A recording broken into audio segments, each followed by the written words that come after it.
Kita akan melakukan sinematik dengan lagu Gam Gam Gam Piara.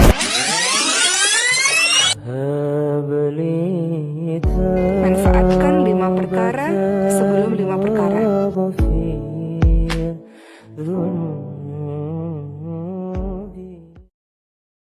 Akhlak Nabi itu bisa buat orang yang benci sama beliau jadi jatuh hati kepada beliau. Kalau kita udah jatuh hati jadi benci. Kebalik. Nabi orang yang marah kepada beliau jadi jatuh cinta. Kita hampir jatuh cinta jadi marah. Kebalik nih akhlaknya. Berarti kita harus belajar banyak nih dari Rasulullah tentang akhlak. Beliau tuh bisa bikin seorang perempuan yang suaminya baru terbunuh, ayahnya terbunuh, pamannya terbunuh, saudaranya terbunuh dalam perang Khaybar. Yang dia bilang orang yang paling saya benci di muka bumi adalah Muhammad. Terus tiba-tiba yang namanya Muhammad datang menghampirinya di dalam tendanya, ditemani oleh beberapa orang sahabat. Lalu kisah itu diriwayatkan, Nabi datang dengan raut wajah yang penuh empati. Dengan raut wajah yang penuh empati. Bukan raut wajah orang yang sebagai pemenang perang. Kan Nabi menang perang waktu itu. Sebagai seorang tuan, bukan. Yang empati. Yang kayak sahabat banget gitu. Datang Nabi duduk di sebelah Sofia. Sofia diam aja, marah banget. Cuma dia gak bisa ngapa-ngapain karena dia berstatus tawanan perang. Mau gimana coba? Mau dia tusuk? Gak bisa, dia sendiri. Dan dia takut bahwa dia akan diperlakukan seperti umumnya orang memperlakukan tawanan perang. Karena dia belum paham, belum kenal Rasulullah. Dia kaget ketika Rasulullah SAW minta maaf sama dia. Kaget, gak ada cerita orang dalam perang yang menang minta maaf kepada yang kalah. Ada gak cerita kayak gitu? Gak ada tuh. Yang menang minta maaf sama yang kalah. Maaf ya kami menang. Jangankan perang, sepak bola aja susah nyari yang kayak gitu kan ya.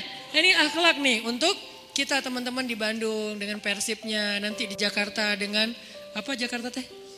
Persijanya. Nanti yang menang siapapun yang tanding, maaf ya menang. Dari mana lo akhlak kayak gitu? Rasulullah. Karena yang itu lebih serius loh daripada bola. Bola kan cuma permainan, entertain, olahraga kan. Gak seserius perang. Perang itu serius. Kalah itu meninggal artinya terbunuh.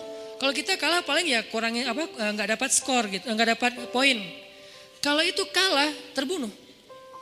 Nabi datang minta maaf dengan ekspresi empati yang tinggi, yang dalam. Nabi itu kayak ngerasain banget perasaan Sofia. Minta maaf, menjelaskan.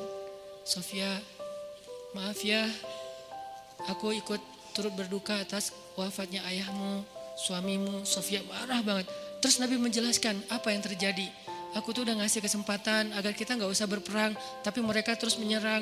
Maaf ya, ngejelasin lagi. Maaf ya, ngejelasin lagi. Berjam-jam. Seolah-olah Nabi yang minta pengampunan kepada Sofia.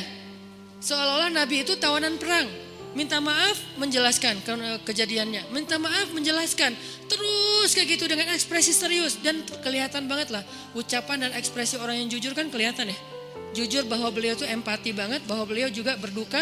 Terus sampai Sofia dari yang tadinya lihat ke bawah nunduk marah. Lama-lama ngelihat ke arah Rasul. Lihat ekspresi Rasul serius banget. Malah dia jadi kasihan. Sampai akhirnya dia jatuh cinta kepada Rasulullah SAW. Kata Sofia, ketika Rasulullah SAW datang kepada saya, waktu itu dia adalah orang yang paling saya benci di muka bumi.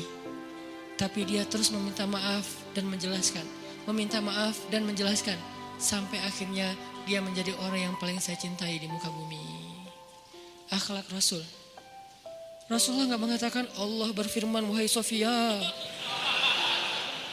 Enggak, belum ke sana. Akhlak dulu, baru nanti ajarin. Tarbiyah namanya kan ya. Sesungguhnya di dalam Al-Quran ada ayat tentang orang-orang yang kafir yang telah mati terbunuh. Enggak, Rasulullah tuh tahu. Jangan ngomongin tentang ayahnya yang mati terbunuh, ibunya yang pamannya, suaminya yang mati dalam keadaan kafir. Nabi enggak mau ngomongin itu, kenapa? Menjaga perasaan Sofia. Kok masih dijaga sih perasaan? Kan mereka beda agama, mereka orang kafir. Inilah akhlak Rasul. Sehingga Nabi membahas yang membuat Sofia merasa kayak dihargai. Sebagai seorang janda, sebagai seorang perempuan, sebagai seorang yatim. Sebagai seorang tawanan. Sehingga dia takjub dengan akhlak Nabi. Akhirnya dia cerita. Ya Rasulullah. Belum beriman udah manggil. Ya Rasulullah. saya pernah bermimpi bahwa dalam mimpi saya melihat ada rembulan di atas kota Madinah lalu jatuh ke pangkuan saya. Jibril turun bilang ke Rasulullah, apa maksud dari mimpi itu? Tahu nggak Rasulullah apa maksud mimpi? Apa Jibril? Maksudnya rembulan itu kamu. Maksudnya dia akan jadi istri kamu di dunia dan akhirat. Rasulullah langsung, aduh gimana ya? Rasulullah juga orang yang ra'fah banget tuh. Bil mu'minina ra'ufun rahim tuh Rasulullah. Gak enak, kan dia masih janda baru meninggal suaminya. Masa saya lamar gimana ya? Kata Jibril, ya Rasulullah, Allah suruh engkau melamar dia untukmu. Menjadi istrimu di dunia dan di akhirat. Rasulullah dengan gak enak hati mengatakan, Sofia, aku ingin melamar kamu. Sofia, gimana ya? Itu mah cewek ya. Saya mencoba untuk menghayati kisah ini dari angle cewek elegan ya. Bukan cewek biasa, oh boleh gak apa-apa sih, gue sih enggak. Cewek elegan, cewek terhormat, cewek yang soleha walaupun belum beriman. Pasti dia gak akan bilang, Alhamdulillah Masya Allah, A-nya panjang gitu kan ya. Terus pakai emoticon berderai-derai, enggak. Dia terhormat. Dia akhirnya saya terserah gimana baiknya aja, menikahlah Nabi dengan Sofia. Modalnya apa? Akhlak. Bukan mahar yang besar, bukan akun sosial media followersnya paling banyak, bukan eksistensi, bukan gaya-gayaan, bukan datang bawa mobil mewah, datang bawa akhlak. Ini kayaknya modal kita belajar juga nih gimana cara ngelamar calon istri, akhlak.